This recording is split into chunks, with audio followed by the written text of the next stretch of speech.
After the Ahmed Johnson Nation blip that happened, the next member to join is Rocky Maivia. Yes.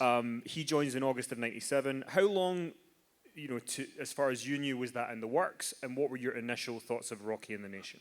Initially, they did not know what to do with Rocky because he had just hurt his knee and he had meniscus surgery, and he was out for 6 or 8 weeks. And they really didn't know what to do with Rocky because they were miffed because they thought they could just put him out there as this mega baby face and people would take to him, and then instead of Rocky, Rocky, Rocky, the chants were die, Rocky, die, which is pretty harsh in '97. And they didn't know what to do, so the thought was, when he was coming back, Vince had gone to Ron and said, hey, can we put him with the Nation and you can kind of mentor him along and help him find his footing. So it was probably about 2 weeks before he came back, we knew he was coming in. And I mean, I know that this is like an impossible question to ask, but when he joined, did you see in him straight away what he was going to become, or was that something where he got Absolutely. Are you kidding? No. Look, who the hell can really look at someone and go, he's not only become the biggest star in wrestling, but he'll become the biggest star in Hollywood? If someone told you that in the fall of '97 that was going to happen, I'm calling him a liar. Call him a liar right now because no one saw that. You saw a guy who just did a failed gimmick, who was hurting and was trying to find his way. Now, what I did see, and I will say this till as long as the day is long, what I did know about Rocky and could see was his work ethic and the things he would do when no one was watching to get better. He and I, full disclosure, we shared hotel rooms more times than I can care to count. Tell you all about The Rock if you want to know it. I've seen it all. And he would be there and he'd start cutting promos into the bathroom mirror. And he's practicing his facials, his reactions. He's doing the people's eyebrow for the first time, just kind of getting a feel.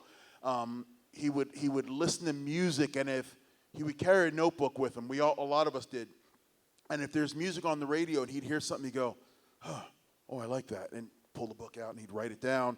And then you'd hear him try it in a promo the next time he was cutting a promo. Or like the term, everybody knows when Rocky goes, know your role. That's a Ron Simmons thing, because Ron Simmons would go, know your damn role. Shut up and know your role. So Rocky took it on TV. He experimented with different things. So not that I could tell he was going to be a star, but I knew he had the work ethic to be a superstar because he never gave up trying to improve. He would try things out. If it failed, he'd get rid of it. The things that worked, he'd put over here. And in 6 months, he went from being this kid who was trying to find his footing to walking out on the stage, calling out Steve Austin, and Rocky's calling himself The Rock for the first time. And I remember that first time he walked out as The Rock, I went, who's that dude? Like, here's a dude I was in a hotel with 5 hours earlier with, we were getting ready to go to the gym, and now I'm like, he looks bigger. He looks like he belongs. He looks confident. And that was the launch of what we now know as The Rock, because he just took off. And then once he started taking off, man, he took that like a fish to water. Like if you could build someone in a lab to be a wrestling superstar, God built Rocky Maivia.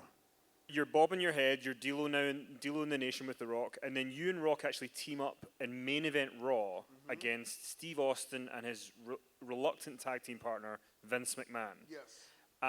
See Vince in the tightest top that you can imagine humanly possible. He was wearing a medium, yes. And so you're in that main event match. What was it like being in there as Austin McMahon's at his height? And also, did Vince change kind of behind the scenes when he was becoming the Mr. McMahon character, like Vince is, there's boss Vince, and then there's the on-screen Vince. And when he's on-screen Vince, he's one of the boys. He's just trying to give the best segment he can. But to be out there in the ring at the height of the Austin McMahon angle, the phrase was, when you hear the glass, that's your ass. So when you hear the glass, like, the crowd is so loud, it becomes white noise. You can't hear it anymore. It's and then you can't hear anything. So I had been out there for a lot of guys. Undertaker's gong, DX coming out. To hear the crowd reaction when when the glass breaks for Austin, it's one of those things I'll take to my grave as like those good moments. I remember being in Madison Square Garden, and it's me and Rocky against Steve and Taker, and yes, we're the main event in Madison Square Garden. Yes, sir. And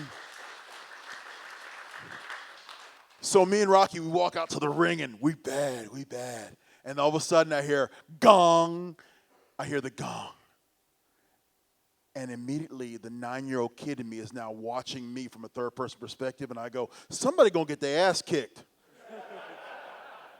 Oh, wait, that's me. And then we hear the gong, we jump to the floor, right? Now, this is Madison Square Garden. It's the hardest crowd to work up in front of in the entire planet. We jump on the floor. Taker comes in, he's a dead man and doing all this stuff. And then you hear Taker's reaction, and you're like, that's what a star sounds like. Then the glass broke, and that's what a superstar sounds like. Because the buildings, the rafters were shaking. And out comes this bald white dude with a vest on. He's the most over thing I'd ever heard of in my life. And to be there, and it's so loud, again, you don't hear it, you feel it on your skin. You're in the ring, you feel it beating on you, pounding on you. The applause is like it's like someone grabbing you. And you're like, that's what I want to be. Like when I grow up, I want to be just like him. I want to be that dude. And then you don't realize how much heat we have until we're in this match. And the minute I punch Steve in the face and the crowd goes boo, and I'm like, oh, that's pretty cool. That's really cool. They hate me right now. But going back to Taker and Steve, to be in there with like two professionals who are perfectionists, who think of every aspect of wrestling, not just being in the ring and wrestling, but they're monitored, engaged of, I want this reaction at this moment, and here's how we're going to get the crowd to react this way at this time. And then when they talk about it in the locker room, to feel it play out in the ring, it's like the difference of being around a high school teacher and a university professor.